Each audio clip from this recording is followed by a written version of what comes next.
안녕하십니까. 저는 대공입니다. 오늘 풀어나갈 이야기로는 근기에 대해서 한번 이야기를 해볼까 합니다. 근기가 무엇이냐? 근기. 근원적인 기운, 이런 뜻이죠. 근원적인 기운, 원초적인 기운, 이런 뜻인데, 좀 더 쉽게 이렇게 설명을 드려보면은, 이 사람은요, 혈과 육, 즉 육체죠. 육체, 몸은 부모의 혈과 육을 빌려서 신계의, 신의 세계의 수많은 음신의 영혼들이 부모의 혈과 육을 빌려서 이 세상에 사람으로 태어나는 거거든요. 그래서 사람은 크게는 육체만 봐서는 안 돼요. 육체의 어떤 형질, 이런 것은 부모로부터 물려갔지만은 내 육체 안에 있는 본질적인 나 자신은 내 영혼이거든요. 영혼. 이 영혼이 난데, 이 영혼은 육체가 끝난 다음에도, 육체가 죽고 소멸되고 사라진 다음에도 영혼은 그대로 있죠. 에너지체니까, 에너지의 몸이니까 그대로 살아있으면서 살아생전에 내가 익혔던 것들, 배웠던 것들, 지식, 정보, 그리고 나의 의식의 어떤 영역, 그런 것들, 그 다음에 나의 마음에 관계된 영역, 그 밖에 내가 실제적으로 어떤 수련의 어떤 공력의 에너지, 이걸 다 가지고 있어요. 이 에너지체가. 근데 이 에너지체가 사람이 죽으면 음신의 세계를 이렇게 다시 되돌아갈 거 아닙니까? 음신의 세계에는 수많은 세상이 존재합니다. 영단이. 내가 어느 영단에 속할 것인가는 내가 육체를 입고 살았을 때 내가 어느 수준에 도달했느냐에 따라서 그 파동에 이끌려서 자동으로 음신의 세계에 들어가면 자동으로 그 영단선으로 이렇게 편입되는 겁니다. 그러면서 다시 기회를 받아서 사람의 혈과 육을 다시 받아서 다시 사람으로 이렇게 태어나지. 이걸 환생이라고 그러죠. 환생. 다시 사람으로 태어난 걸 환생이라고 그래요. 근데 음신 세계로 들어갔는데 내가 육체를 입고 사람의 몸을 입고 내가 살아갈 때, 영혼이 살아갈 때 수준이 오히려 더 떨어져 버린 존재들, 더 하향한 존재들은 인간으로 다시 환생할 수 있는 몸을 받지 못하죠. 대신 짐승의 몸을 받게 되죠. 호랑이라든지 여우라든지 돼지라든지 소라든지. 그래서 축생계로 떨어지는 거예요. 축생계로. 축생의 몸을 빌려서 입고 태어나게 되죠. 이렇게 되는 거죠. 그보다 더 수준이 떨어지면 어떻게 되겠어요? 축생계 아래 아기계의 세상으로 육체, 아기는 육체가 있습니다. 지옥계는 육체가 없어도 아기계는 육체가 있어요. 아기계의 몸을 입고 태어나는 거죠. 이렇게 되는 거예요. 이거 이제 윤회죠, 윤회. 윤회. 큰 틀에서 돌고 도는 거죠. 돌고 도는 것은 음신의 세상 안에서만 돌고 도는 거예요. 이 나의 영혼이, 에너지체의 영혼이 강력한 빛을 발산하는 음신의 어떤 수준을 넘는 양신으로 딱 변환되는데 성공하면 더 이상 윤회와 환생을 하지 않죠. 그래서 여러분들이 윤회와 환생에서 완전히 벗어나는 길은 양신이 되는 거예요. 양신은 더 이상 윤회와 환생을 하지 않아요. 음신에서만 도는 거예요. 음신에서만. 그런데 이제 근기가 무엇이냐?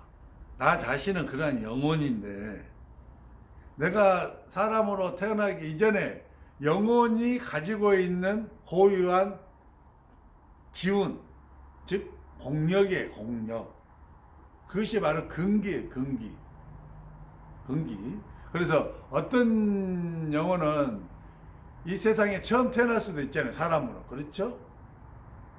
처음 태어나는 영혼도 있어요. 그러한 영혼들은 그가 영혼이 가지고 있는 근기라고 하는 공력이 있겠어요? 없겠어요? 거의 없죠. 왜? 사람으로 처음 왔으니까 짐승으로 있으면서 또는 아기의 몸으로 있으면서 수련하고 도를 익혀서 공력을 쌓지는 못하잖아요. 없는 거예요. 그러나 내가 이 생에 사람으로 환생을 했다. 그런데 내가 첫 번째 싸움으로 왔어도 사람의 몸을 입고 먹고 마시고 있고 사랑하고 자식 낳고 기르고 시집가고 장가가고 그다음에 뭐 놀러가고 여행가고 뭐 좋은 집 막 이런 물질적 욕망적 세속적인 삶을 살아가면서도 나름대로 어떤 도의 세계에 대해서 관심을 갖고 나름대로 열심히 수련을 하고 했다면은, 그런 제가 수련자였다면은 나름대로 어느 정도 공력이 조금은 생겼겠죠. 그러죠? 그리고 나서 이 생에서 육체가 이제 죽고 영혼 상태로 다시 나와서 음신 세계에 들어가면은 또 그 음신 상태에서 음신의 세계에서 나름대로 계속해서 수련하고 도를 닦으면 공력은 점점 커지겠죠. 그런 분이 다시 사람의 몸과 혈과 육을 받아서 몸을 입고 다시 이 세상에 태어나면 그 공력을 가지고 그대로 오는 거죠. 그래서 이제 사람마다 이걸 좀 이해하셔야 되는 게, 그래서 겉모습은 다 같은 사람이 돼. 그 사람 속에 있는 영혼의 수준이 다르다는 거예요. 영혼의 수준이 달라. 그리고 그 영혼이 의식의 수준이 달라요. 어떤 영혼은 태어났는데도, 이 세상에 태어났는데 굉장히 수준 높은 의식을 가지고 있어요. 따로 공부하지 않았는데도. 그러나 어떤 영혼은 이 세상에 태어났는데 굉장히 수준 낮은 의식을 가지고 있어요. 여기서 수준 높은 의식이라는 것은 어떤 의식을 말하냐, 여러분들이 이제 공부를 해보신 분은 아시겠지만은 동일성, 하나라는 개념을 이해하게 되죠. 그리고 받아들이게 되고 알아요. 그래서 타인을 함부로 대하지 않죠. 왜? 타인이 곧 내 자신이니까. 내가 곧 그이고 그이가 곧 나고 내가 전체고 전체가 나라는 개념을 어느 정도는 이해를 해요. 그것을 실천하고 못하냐는 두 번째 문제고, 어느 정도 이 의식이 확장이 돼서 깨어나서 그걸 이해를 하기 때문에 수준이 좀 높죠. 그래서 그들이 의식 수준이 이렇게 높을수록 이 물질적이고 세속적이고 욕망적이고 탐욕적이고 음란적인 삶을 잘 안 해요. 살려고 안 하려고 애를 쓰고 좀 더 뭔가 고결하고 영적이고 신적인, 그리고 사람들을 위해서 뭔가 유익을 주고 뭔가 도움을 주고자 하는 그러한 삶을 추구하게 되죠. 이게 이제 의식이 확장돼서 그래요. 의식의 수준이 다르게 태어난다는 거예요. 그리고 마음 역시 마찬가지죠. 마음도요, 어떤 분은 이 세상에 태어났는데 마음이 굉장히 강해요. 굳고 강하고 단단하죠. 그래서 변함없는 어떤 걸 한 번 뜻을 세우면 그 뜻을 일사천리로 이렇게 진행시킬 수 있는 그런 강한 마음을 가지고 있는가 하면, 어떤 분은 마음이 약해요. 그래서 누가 뭔 소리 조금만 하면 막 상처를 입기도 하고 아프고, 또 누가 또 나를 약간 비난하고 비방하면 좌절하고 쓰러지고, 그래서 어떤 일을 추진하지 못하고. 허니 기가 얕다 그러죠. 허니 기가 얕다. 기가 얕다는 말의 의미는 마음의 심지가 굳지 못하고 마음이 약해서 마음이 자꾸 요동치는 거예요. 어떤 사람들의 소리를 들음으로써 그 소리가 내 육체 안에 들어와 내 영혼에 도달하다 보니까 내 영혼이 힘이 영향을 받는 거죠. 이렇게 태어난 사람마다 근기가 서로 달라요.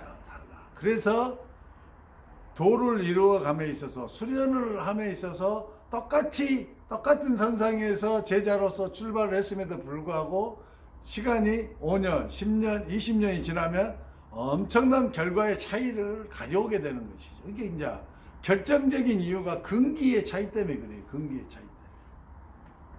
그래서 이러한 근기에는 하근기가 있고 중근기가 있고 상근기가 있어요. 그게 이 세 가지로 이렇게 나누게 되죠. 세 가지로 나누게 되는데, 이제 하근기라 하면 근기가 약하다. 즉, 그 영혼 자체가 가지고 있는 공적인 힘, 즉 에너지의 힘, 공력이 약해요. 공력이 약해. 즉, 하나의 어떤 예를 들어보면, 크기로 예를 들어, 바퀴와 크기로 예를 들어보면, 공력이 약한 하근기들은 이제 예를 들어서 탁구공만 하는 전구다. 이게 그럼 한 5척이나 밖에 안 되죠. 그러면 5척에 불이 들어온다 해도 불은 들어오죠. 그래서 하지만 5척이라는 이 전구가 바뀔 수 있는 한계가 있죠. 그 주변만 어설프게 이렇게 보이는 거죠. 하지만 어떤 분은 전구가 좀 더 커서 예를 들어서 백혈등 이렇게 한 30와트가 된다. 30척이 된다. 그러면 어떻게 했어요? 방 정도는 키면은 환하게 불이 들어서 환한 거죠. 또 어떤 분은 좀 더 밝은 형광등, 형광등과 같은 길쭉한 형광등 큰 거. 그래서 그것은 뭐 거실을 밝힐 수 있을 정도. 하지만 또 어떤 분은 더 강력한 빛을 가지고 있는 분이 있죠. LED 등 같은. 그래서 빛이 강하게 나오는. 그래서 그런 빛을 켜면 훨씬 더 밝은. 그러니까 이제 빛의 색이도 다르고 그 빛이 강력함이 서로 다르기 때문에 이 세상에 와서 어떤 수련을 하거나 도의 길로 갔을 때 이 진보하는 속도가 서로 다르게 나타나는 것이죠. 이게 이제 근기의 차이를 이해하셔야 되는데, 그래서 이제 근기는 전생하고 관계가 있죠. 전생 또는 그 전전생 또는 그 전전전생. 예를 들어서 내가 5번째 몸을 받고 이 세상에 태어난 영혼이라고 하십시다. 근데 내가 그 이전의 생들에서 열심히 내가 수련을 했어. 어떤 수련? 만트라 수련을. 쉬지 않고 맹렬히 정진을 했어요. 그래서 그 만트라의 공력이 나는 4번의 이 삶의 체험을 통해서 축구공만하게 만들어졌어. 그리고 빛도 강력하게 나. 그래서 내가 6번째 육체를 입고 이 세상에 태어났어. 그래서 내가 이 세상에 와서 다시 만트라 수련을 해. 그러면은 이분의 만트라의 힘이 어찌겠어요? 조금만 만트라를 해도 금방 천음을 발공할 수 있겠죠. 그럼 천음도 아주 가장 높은 단계의 우레임 단계까지 도달하실 수가 있는 거죠. 하지만은 내가 똑같은 6번째 몸을 받고 이 세상에 태어났어도 나는 과거에 전생 때 수련을 한 번도 안 했어. 관심도 없고 매일 육신적인 삶만 살았어. 먹고 마시고 사랑을 나누고 자식 낳고 뭐 이런 것들. 욕망적인 삶만 살았단 말이에요. 탐욕적인 삶. 그래서 이 생에 이제 마음을 새롭게 하고 어떤 기회를 받아서 내가 만트라 수련을 해요. 그런데 이전에 5번 전생에 열심히 수련해서 공력이 적극공만 해주신 분하고 자기는 현재 공력이 하나도 없는 상태에서 처음으로 만트라 수련에 들어오신 분하고 이 속도가 같겠습니까? 수련을 이루는 속도가 완전히 다르죠. 완전히 상상할 수 없도록 차이가 나는 거예요. 그래서 어떤 분은 만트라를 접하면 왠지 모르게 만트라가 좋은 거예요. 누가 만트라를 발광하는 소리를 들으면요 너무 좋은 거야. 만트라가 이상하니 막 만트라에 끌려. 왜 그런 줄 아세요? 자기 안에 그 공력이 있어서 그래. 공력이 같은 에너지끼리 끌리는 거라니까요. 우주의 파동의 법칙, 진동의 법칙을 여러분이 좀 이해해 주셔야 하는데, 동일성, 비슷한 공명을 일으킬 수 있는 비슷한 영역의 파동의 에너지끼리 서로 끌어당겨요. 그래서 내가 괜히 만트라가 좋은 게 아니에요. 괜히 진원 수련이 관심이 가지고 괜히 좋은 게 아니야. 내 안에 그러한 에너지가 조금이라도 있는 거예요. 많이 있으면 많이일수록 그게 강렬하게 느껴지는 거죠. 그래서 만트라 수련에, 진원 수련에 들어오시고 입도하시고 수련하신 분은 그게 우연이 아니라는 걸 좀 아셔야 돼요. 하지만은 차이는 분명히 존재한다는 거죠. 차이는. 왜? 전생부터 열심히 해서 공력이 이미 축구공만 해주신 분하고 이 생에 처음 해갖고 탁구공만한 공력도 없으시고 처음 시도하신 분하고 어떻게 이것이 이루는 것이 같겠어요. 축구공만 하신 분은 조금만 해도 금방금방 이렇게 만트라의 수준이 올라갔고 천음을 발공하고 뭐 이렇게 마지막에 우레음을 발공한 단계까지 가시겠지만 이분은 이 생에 죽으라고 해도 천음의 3단계로 못 가실 수도 있어요. 평생을 걸쳐서 하셔도 그것은 어쩔 수가 없는 거죠. 왜? 자기한테는 그 공력이 없죠. 자기는 과거 생에 이러한 걸 전혀 안 했잖아요. 시간과 노력을 투자하지 않고 이 생에 처음 온 거니까. 여러 생을 거쳐서 이 생에서 마지막을 이루고자 하는 분하고 비교하면 안 되죠. 이런 걸 놓고 낭망하거나 좌절하시지 말라는 거예요. 제 말은. 애초에 출발점이 다르다는 거죠. 출발점이. 그리고 특히 지금 천음의 에너지가 자꾸 자기를 찾아오시는 분, 즉 하늘의 소리, 천음이 자꾸 들리신 분들, 이분들은 100% 과거 전생에 그 전생에 이러한 천음 수련을 하셨던 분들이에요. 그리고 천음을 어느 정도 발공해주셨던 분들이에요. 그래서 그러한 공력이 나한테 있기 때문에 이 생에 몸을 입고 태어났죠. 그런데 내 의식이 세속적인 거, 물욕적인 거, 탐욕적인 거, 그 다음에 어떤 즐거움, 유의, 음욕, 뭐 이런 것들에 두텁게 가려서 깨어나지를 못해. 그래서 내 의식이 그걸 알아채지 못해도 공력은, 에너지는 하늘하고 내 속에 있는 게 연결이 돼 있어서 파동의 법칙에 의해서 자꾸 오는 거예요. 근데 나는 그걸 알지를 못해. 가려져서 아직 의식이 열리지 못했어요. 그래서 무력적인 것을 줄여야 돼요. 탐욕의 삶을 최소한 줄여야 돼. 없애지는 못할지라도 줄여야 돼. 세속적인 삶을 자꾸 줄여야 돼. 그리고 신성한 삶, 신성한 그런 마음, 생각적으로 자꾸 이렇게 공부하시고 관심을 갖고 뭐 이렇게 하시다 보면 이게 열려. 그러면은 그때서 내가 이러한 것을 하고 싶구나 한 게 그때서 와요. 그때서. 근데 하면은 어떻게 돼요? 잘 돼요. 잘 돼, 다른 사람보다. 왜? 과거생에 내가 구로온 에너지 공력을 쌓아갖고 내 안에 지금 그 공력이 있다니까요. 그 공력이 있으니까 천음이 자꾸 나한테 오는 거예요. 여러분, 근기가 다름을 이해하시고, 혹시 내가 근기가 낮고 나는 이 수련의 어떤 과정이 너무 더디다, 너무 어떤 것들이 잘 안 된다 하신 분은 좌절하시거나 실망하시면 안 돼요. 왜? 다른 분들은 그 이전에 엄청난 시간과 노력을 거기다가 쏟았다니까. 자기는 인자 쏟는 거잖아요. 근데 그걸 비교하면 안 되죠. 그러나 자기 나름대로 최선을 다하고 열심히 하고 있는 거잖아요. 그러면 된 거죠. 감사합니다. 저는 태공이었습니다.